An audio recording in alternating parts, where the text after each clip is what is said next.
everybody, it is your girl Jay Ashley, and I want to welcome you back to a new video of When the Beat Drops. And like always, you know I'm here to give you my 5 hottest beats and music of this week, so you know you have to stay tuned for more.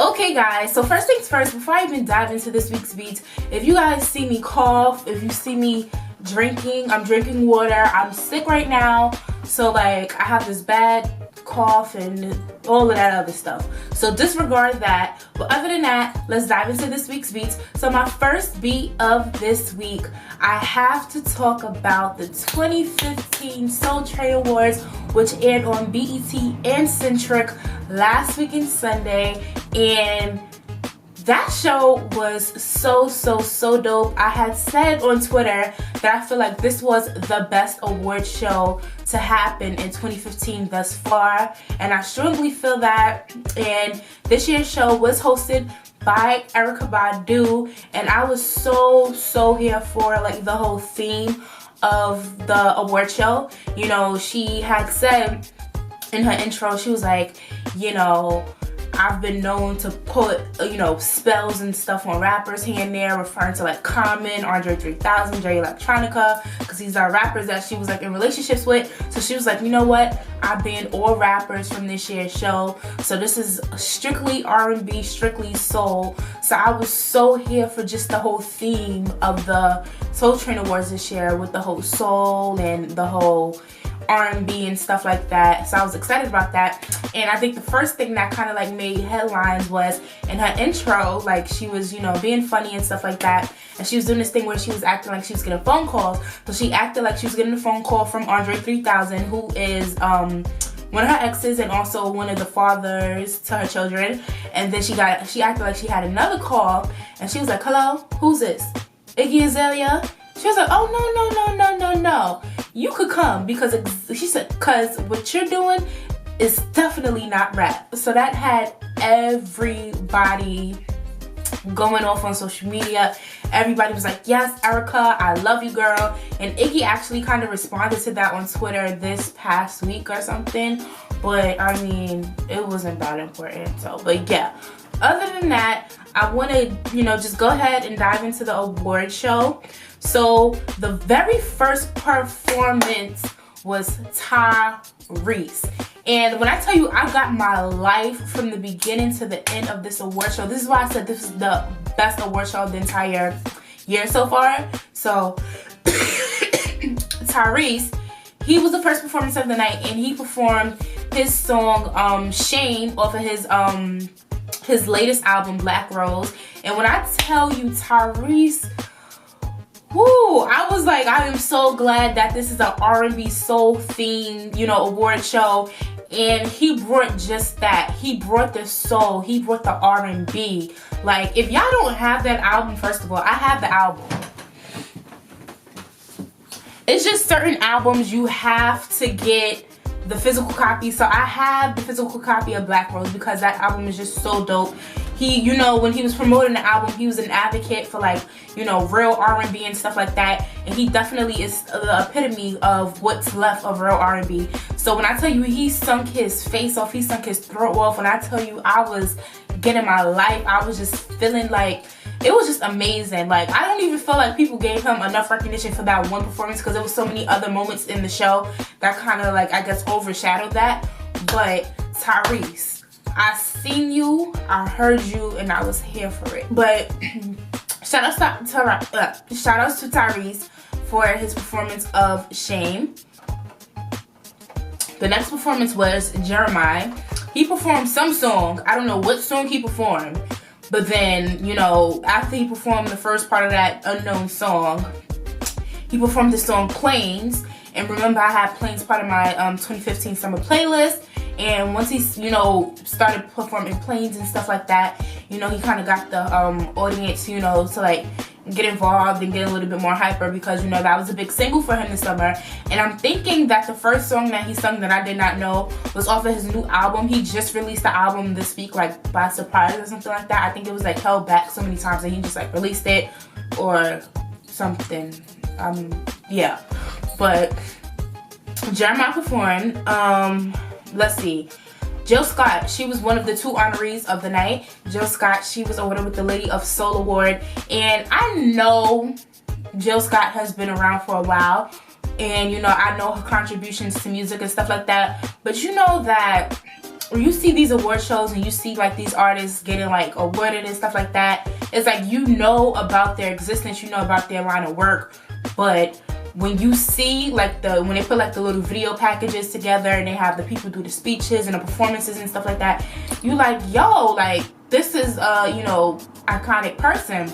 So Jill Scott, she was honored with the Lady of Soul Award, and I feel like she's very much deserving of it. She's always been like a good face for soul music, and you know, she's kind of like made, I guess you can say, soul music mainstream kind of like throughout the years with like all of her hit singles. So shout out to Jill Scott. She looked amazing. She sounded amazing because she performed as well after she received her award. So I was so here for it, and I felt like there was no better person to get an honor like that. Okay, so the next, you know, most talked about moment that happened within an award show was the first ever Soul Cypher. I don't know who thought of this, but it was just like the dopest idea ever. So you know how Jill Scott, you know, she banned like the whole rappers, you know, from the award show type thing.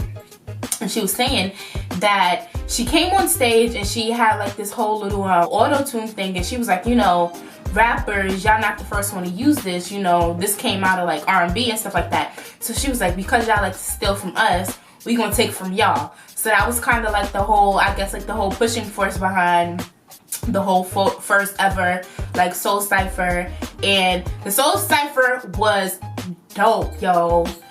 They had my aunt Chrisette Michelle, they had Eddie Levert, they had Layla Hathaway, and they had Casey from Casey and JoJo. I was like, I don't know who thought of this, but this is like the dopest idea ever. They all killed it. Yeah, like I don't have too much to say about it. Like it was just dope. I was here for it. I loved it. They had the real singers participate within the first episode cypher, and it was just dope. So yeah, the part that like overshadowed the most, like out of all the moments within the award show, was the Babyface tribute. Babyface was honored with the, I forgot what award he was honored with, but he was the second honoree of the night, and along with his tribute, there was a multitude of performances, you know, that he has been responsible for writing and producing some of our favorite classic hits throughout the years. And there was a lot of artists that came through to, you know, help him celebrate, and they performed the songs that he helped, you know, create for them. So I think like the first person to pop on stage was Tevin Campbell, and he, you know, performed the song Can We Talk for a Minute? Girl, I want to know your name. So Tevin Campbell, Brandy, she came out and she performed one of my favorite songs from her ever, Sitting Up in My Room. Fantasia, she, you know, she performed, she helped do Whitney Houston's song Shoot, Shoot, Shoot. I think that was part of the Wedding to Exhale soundtrack. Who else was a part of it? Boyz II Men came out. Like, it was just Jasmine Sullivan, she came out, she performed, and then, you know, Babyface, he performed his song Whip a Pill. Like, it was just the best thing. Like, I was just sitting here like just singing along with my television, and I was just like, ooh, like when you seen those performances in that tribute, you know, like I said with the whole Jill Scott thing, you know about this, like these people, you know how long they've been around, and you know about their contributions. But when you see like all of their work kind of like laid out and like just within a couple of minutes, you're like, yo. So the Babyface tribute was everything. It was the best. Like the one that, like, yeah, definitely like the best part. So I was definitely here for it. And I think one of the last highlights, and was also the closing of the show, was when R. Kelly, he came out to perform, and he kind of, you know, created like this whole scenery with his performance. He had like a whole backyard party going on, so he had like the fence laid out on the stage, and he had the people behind the fence, and people was dancing as if they was in a backyard party. He was passing out, you know, like the to-go plates, like when you go to somebody's barbecue and they got the to-go plates and like the styrofoam type of plates and stuff, and like the red cups, like. So he came, he performed this backyard party song, and then, you know, he performed some of his classic hits.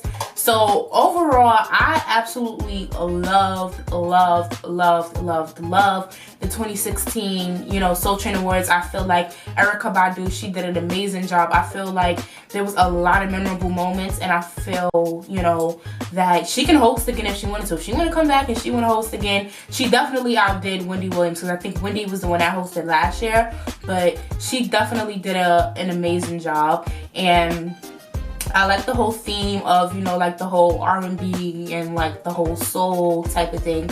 So if you guys did not check out the 2015 Soul Train Awards, I would say go to BET's website maybe or something like that to catch clips, or just watch BET, because y'all know BET repeat everything like over and over again. But yeah, so moving on to my second beat of this week. So we all know that last week wasn't a video because it was like a holiday weekend with the whole Thanksgiving and stuff like that, and there was a lot of music that came out last week, to the point that I didn't even have the chance to consume everything that came out. But if it was one thing that I definitely got and downloaded that I had talked about within the last video of When the Beat Drops, was Fabolous's, you know, new mixtape, Summertime Shootout. I told y'all about it, I got it, and literally that's been one thing that I've been listening to all week long, like all week long. I was like, because this time of year is when Fabolous is known to drop his mixtapes, albums and stuff. He waits to this month, he waits to December, the end of the year, the holiday season, to give us new music, and this year was no different. So he released his new mixtape, Summertime Shootout. If you guys did not get it, you can get it for free. Download on datpiff.com. So I kind of course, want to go through like the track listing and tell you guys what I think about some of the tracks that I've been listening to all week from the mixtape. So the first track on the mixtape was the intro track, which was For the Summer, and I was basically just giving you like the whole setup of how, like, the whole story that's basically going to be told within the mixtape. And I remember when I first heard For the Summer and I was listening to it, I was like, son, why would Fab sit here and come out with this whole Summertime Shootout mixtape when it's about to turn winter? Like, he was just giving me, like, I was having summer withdrawals listening to this mixtape. Like, son, I really wish it was summertime again. Like, oh my god. But For the Summer, the intro to the mixtape. So one thing that I like that what artists do, especially when it comes to mixtapes and stuff like that, is that when they have like the in-between dialogue of all the tracks and stuff, because it kind of helps, you know, tell the story that they're trying to portray with their whole overall project. So basically, at the end of For the Summer, there's a dialogue. He meets this girl and stuff like that, and he was like, why don't you just come to LA with me? And she like, what? Are you crazy? And he was like, you never just met anybody, and you just want, you just want to be with them. You just want them to be with you and stuff. So that was basically kind of like the setup for the storytelling of the whole track. So then that leads into the second track, which is Real One featuring Jazzy. I like that one. Real One featuring Jazzy, which has the sample of the Fuji song for Killing Me Softly, Lauryn Hill's part, so that kind of like plays in the background and stuff. So I thought that was like a dope sample. I love when people, sit here and they sample some of the greatest hits from, the 90s into their music today. So for Real One samples the Fugees' Killing Me Softly. So that was dope. I really liked that track. Following that, we have the third track, which is the Doing It Well one, and that one features Nicki Minaj and Trey Songz, and that was like my favorite. When I first heard that, I was like, ooh. because if you don't know, like I said, he has some samples of some 90s hits. So with the Doing It Well, he samples LL Cool J song Doing It Well. And I don't know if I don't think I ever told you guys my story from when I was a kid with the whole, you know, LL Cool J and Doing It Well, but that's for another time. But when I heard that, I was like, oh, this is my song, because, you know, I love when LL Cool J does it. And what I like about this thing, okay, in the original, you know, LL Cool J says, I represent Queens, she was raised out in Brooklyn. But in Fab, he says, she represent Queens, I was raised out in Brooklyn. Like, yeah, whatever. So that was just dope, you know. And then Nicki had her verse, and then, you know, we had Trey Songz on the chorus. So that's definitely something that's been played. I listen to the Breakfast Club every morning, and then when DJ Envy, he does his People's Choice mix, he's definitely been playing and Doing It Well from this mixtape within his People's Choice mix, like, all week. So, well, he started playing it Friday, like Good Friday, I mean Black Friday, the day after Thanksgiving, the day after this mixtape came out. But yeah, moving on to the fourth track is Tell Your Friends featuring The Weeknd. It's not that I don't like this song, it's just that I feel like this song doesn't really like stick to me. Like when it comes to The Weeknd's music, I can't be like, oh my gosh, because it's The Weeknd, I love it. So, you know, some songs with The Weeknd I just don't be feeling. So Tell Your Friends featuring The Weeknd, I don't want to say I don't like it, but I don't mind skipping it. Like when I'm listening to the mixtape, like I can skip that song. So that's just how I feel about that song. But other than that, my next favorite song on here, and literally from the minute I heard it, is Sorry Not Sorry featuring Bryson Tiller. Like, I don't even know it yet, especially because, you know, Bryson, he just be like going and going and going and going and going, and he be saying his verse and stuff, and then it kind of goes into the chorus and he just be going and going and going and going. But Sorry Not Sorry is definitely another favorite of mine from this mixtape, without a doubt. And then that kind of leads into another dialogue, which goes into, you know, this discussion that him and a girl that he just brought to LA with him, and they basically talking about, you know, you have things that kind of like motivate you in your life and stuff like that. So then he said to her, he said, so, you know, what motivates you? And then she was like, you. And I was like, ain't that some bullshit? You just met him and he your motivation all of a sudden. But it's acting. It's just like the whole dialogue.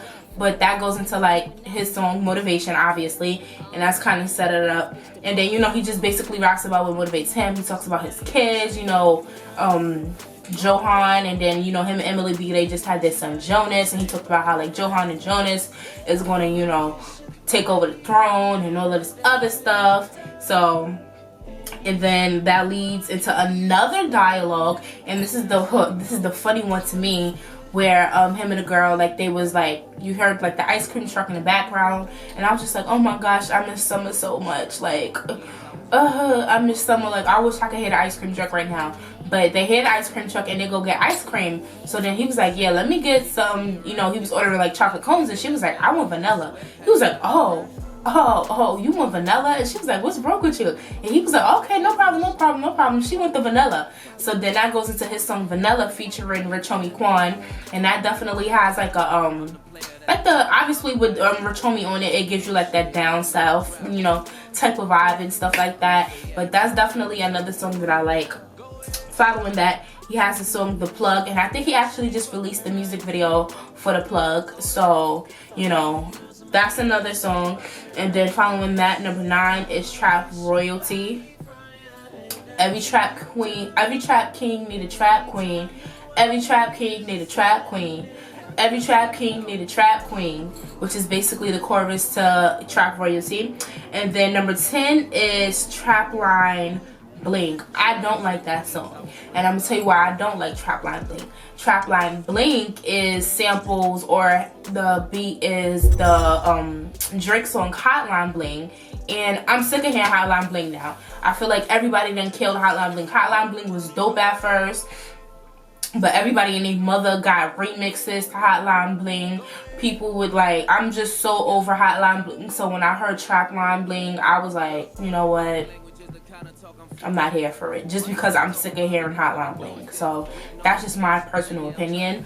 Other than that, he has started for something, and this is kind of like winding down the mixtape, and then that leads into the last time, which is Summertime Sadness. And I love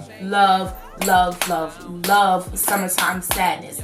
But I think the main reason why I love Summertime Sadness is because of the featured artist who's on there, and Dave East is who's featured on the track. And Dave East murders it. He has the last verse on Summertime Sadness, and he just from the his voice is just so demanding. I was like, yes, Dave East. I was like, go ahead. So he killed it. I love it. Love his verse. Like, I know that's Fab's song, but to me, I feel like Dave East, he really took over. And that's what you want to do when you featured on somebody's song. You want to make your presence known. You want to demand, and that's what he did.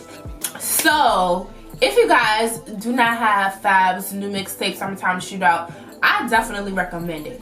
It's the New Yorker in me. It's the Brooklyn girl in me. Like, I need my rap. So I love it. I feel like, Fab definitely, he delivered and does what he does every year when it comes to this time of the year and he releases his new music. And he's not done yet. So he just gave us Summertime Shootout. And, last year, December on Christmas, he gave us the OG Project. And this year, this month on Christmas, he's giving us the OG Project 2. So be on the lookout for that. So shout outs to Fab. He never disappoints. Never disappoint. So my third beat of this week. Now, I had talked about this a couple of videos ago, and I am so happy that it finally aired. Like, I was really waiting for this.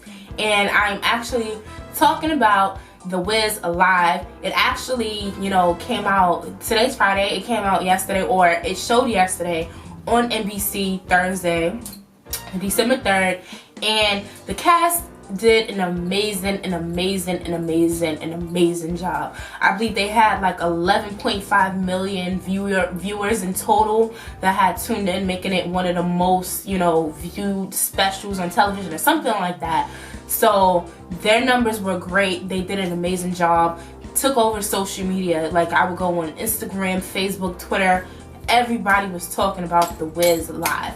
And The Wiz, this is that time, when Black Twitter, we showed up and we showed out. I just kind of want to talk about, what I thought about the show, how people did within their roles and stuff like that. First things first, I felt like the costumes for The Wiz Live was amazing. Like, I had showed, when I talked about The Wiz Live before a couple of videos ago, I had showed, the costumes for some of the main characters and stuff like that.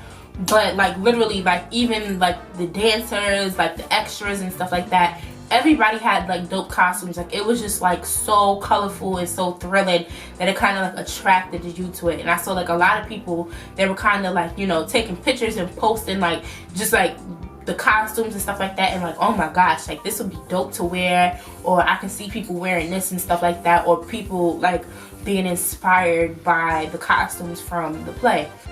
So the costumes for The Wiz Live was definitely dope. Now I kind of want to get into the cast, and the first person I want to talk about is Shanice Williams, who played Dorothy. So I want to give a shout out to her because this was her big break.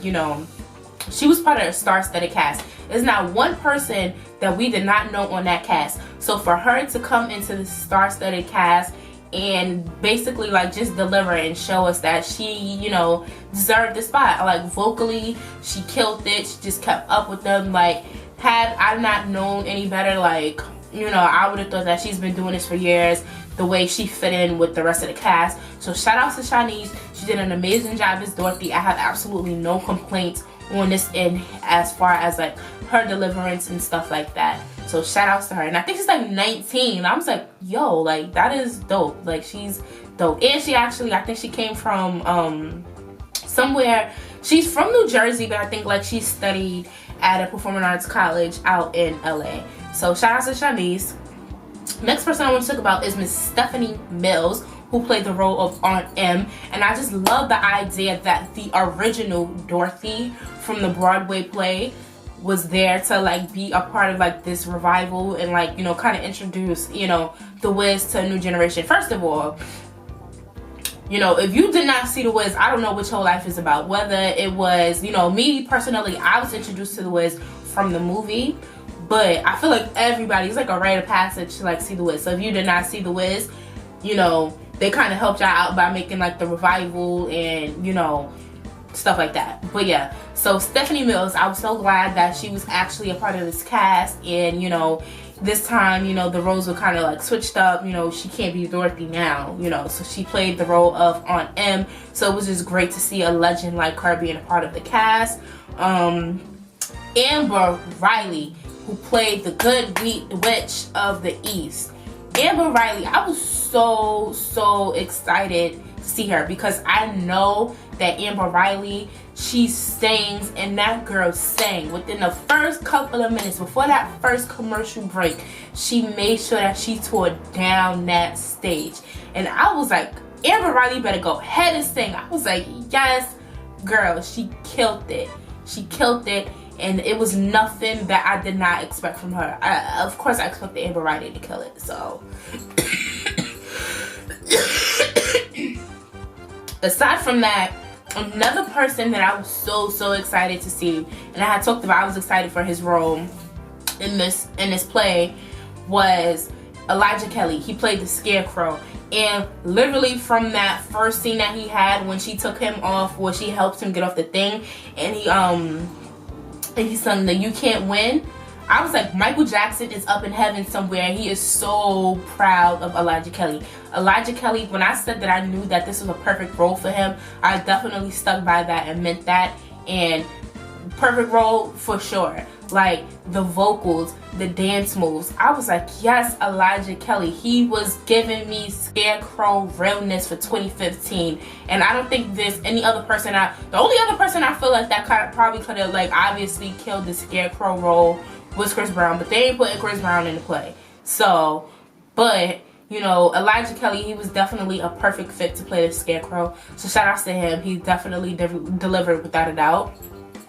Aside from that, we had David Allen Greer, who played the Cowardly Lion, and a lot of people was like kind of coming for him. I think they felt like he was boring or something compared to the other, you know, main characters within the play. But bruh, this is David Allen Greer. In living color, David Allen Greer. Like, he's been doing this. So I felt like he did an amazing job as the Cowardly Lion, without a doubt.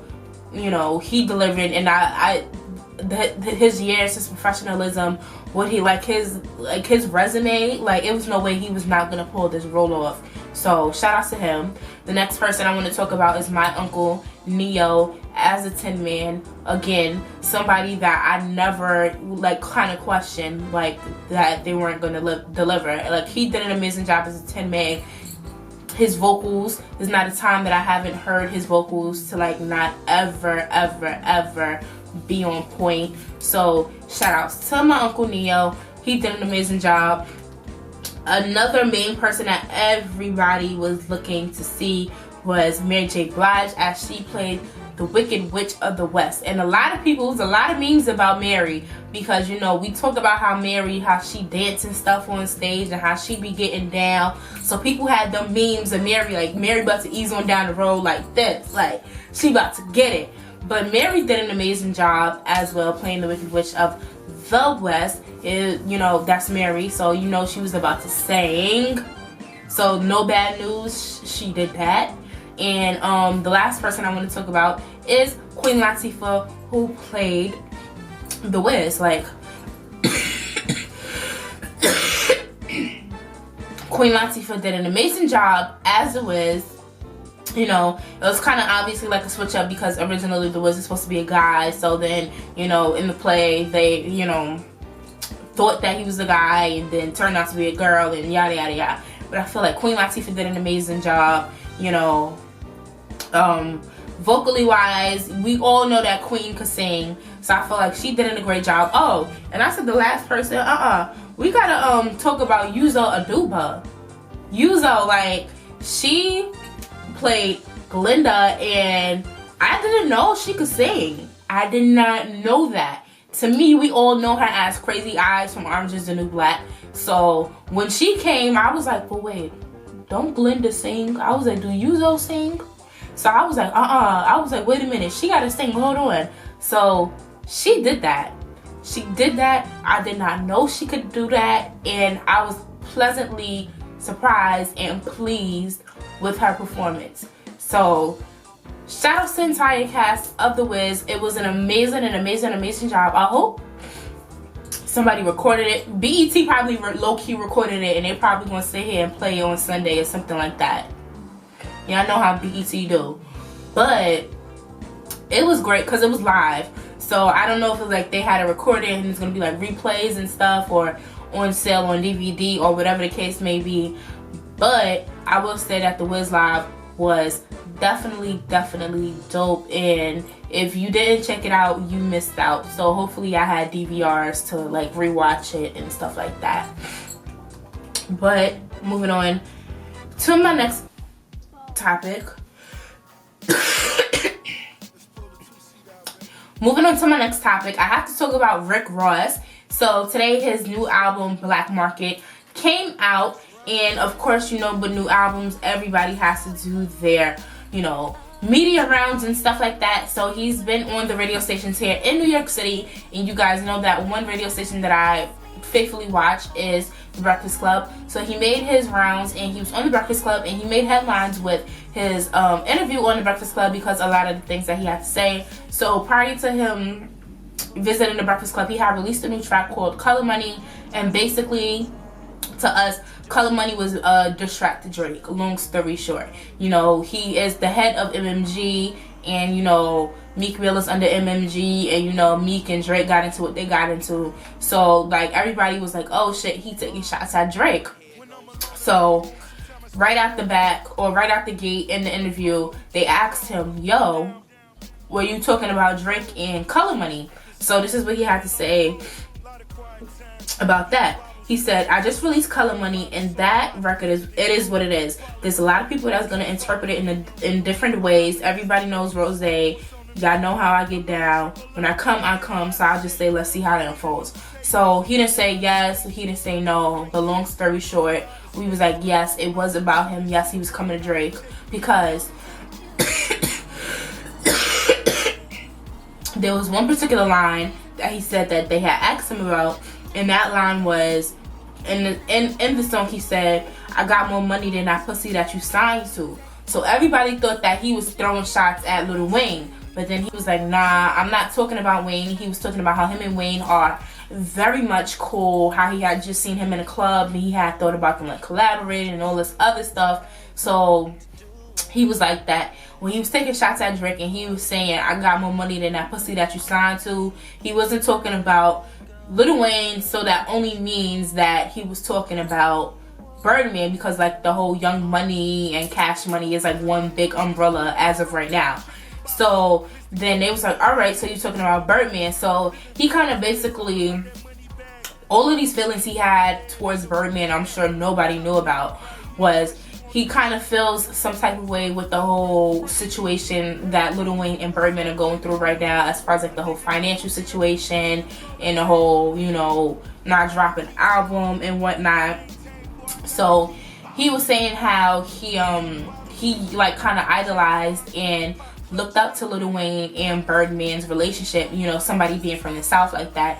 And he was saying that he kind of like, you know, wanted to, you know, structure his label as far as like how close they were, how their kids, you know, kind of was, you know, molded together, how his family, how their families was close and stuff like that. But the way that they moving right now, like he just basically is not here for it, and he doesn't respect it and stuff like that. So I was like, you really heard about this. I feel like he was more hurt about the demise of Lil Wayne and Birdman's relationship more than Lil Wayne and Birdman was. And according to Birdman, ain't no problems with him and Lil Wayne when he did that interview with Angie Martinez back in the summertime. So, but he not feeling Birdman right now, especially when it comes to like the whole with the whole Lil Wayne situation, with the whole tour bus getting shot up and everything. So but aside from that, you know, they always ask him about 50 Cent, because him and 50 Cent are like well-known rivals. They always go back and forth with it on social media, and not too long ago they was actually going, you know, back and forth on social media. So they asked him about it, and he was like, look man, I said what I had to say, I ain't got nothing else to say, I'm done with it. And then he has said, let me pull up the exact quote. He said, he's been a victim his whole life. You got the greatest start ever. Dr. Dre put you on. Eminem. I came out of Miami self-made. I didn't have anybody that put me on that sold all of them records. I had to think. I had to hustle. I had to grind. So basically he was saying that, you know, he been playing a victim, and he was kind of throwing in his face that when 50 kind of came to stardom, he had this whole thing. Like, I don't know if he was kind of like discrediting, you know, 50. Maybe he was. I don't want to say he was, and then somebody comment and y'all jump down my throat like Ross ain't doing this and Ross ain't doing that. But you know, it was definitely a talked about interview, I'll say, especially when it comes on the behalf of like the whole Birdman situation, because he really had to stick up his ass about that whole situation.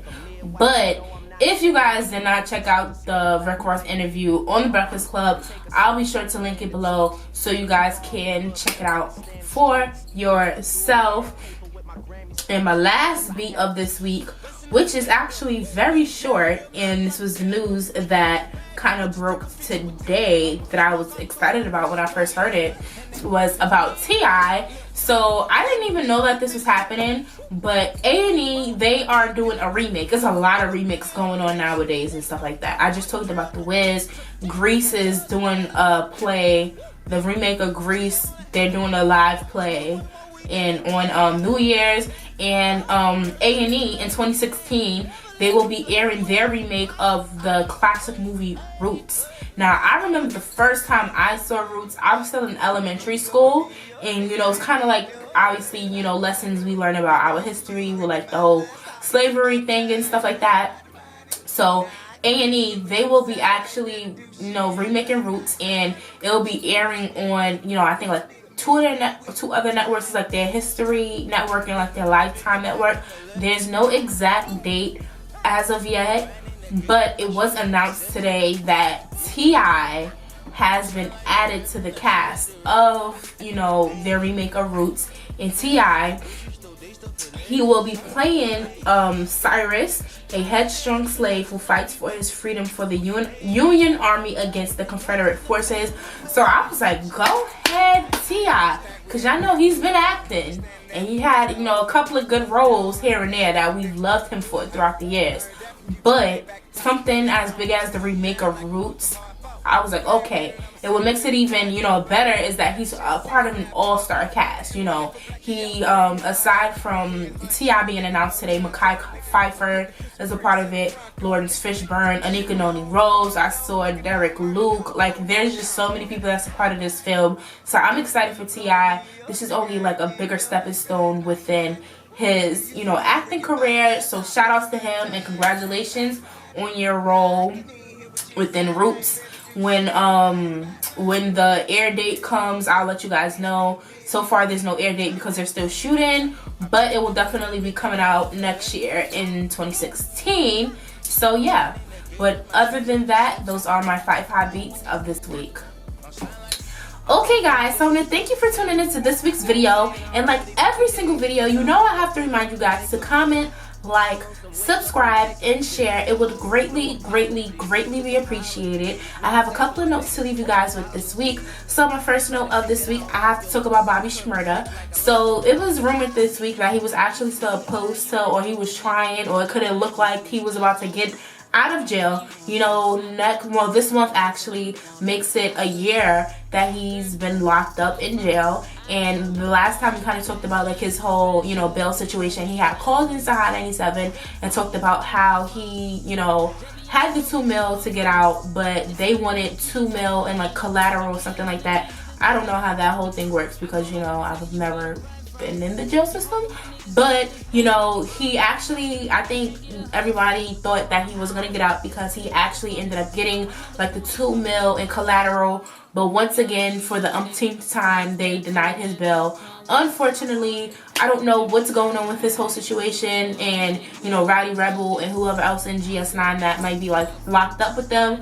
But you know, it's been a year. I'm praying for them, hoping for the best for them and stuff like that. But moving on to my next beat of this week, I have to talk about the 2016 Super Bowl halftime show. It was recently announced that this year's headliners will be Coldplay, so I think that would definitely be something to you know tune into. I think they just had an album come out and stuff like that, or did it come out yet, or it's either it just came out or it's about to come out. And you know, they have features from like Beyonce. I heard, you know, Blue Ivy is on there and stuff. So shout out to Coldplay. They will be headlining the 2016 Super Bowl halftime show. And my last my last note of this week, I have to let you guys know that August Alsina's sophomore album, This Thing Called Life, will be coming out Friday, December 11th. You know I'm getting it. I love me some August Alsina. Because it's a Friday and you know I usually record my videos on Friday,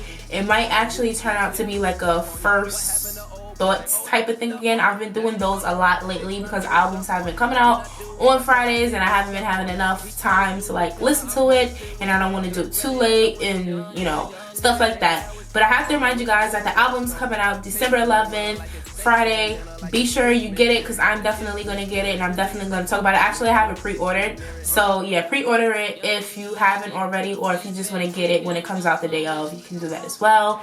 But other than that, you know, I have to leave you with my song of the week. And my song of the week, I feel like, should definitely be Sorry Not Sorry, Fabolous featuring Bryson Tiller. And I say that because literally that really has been my song of the week. Like I told you guys, I've been listening to the Summertime Shootout mixtape all week, and that is my favorite of the entire mixtape.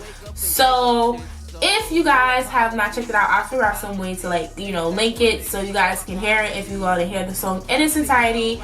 But like I said, if you did not get the mixtape, you can get it for free on thatpiff.com.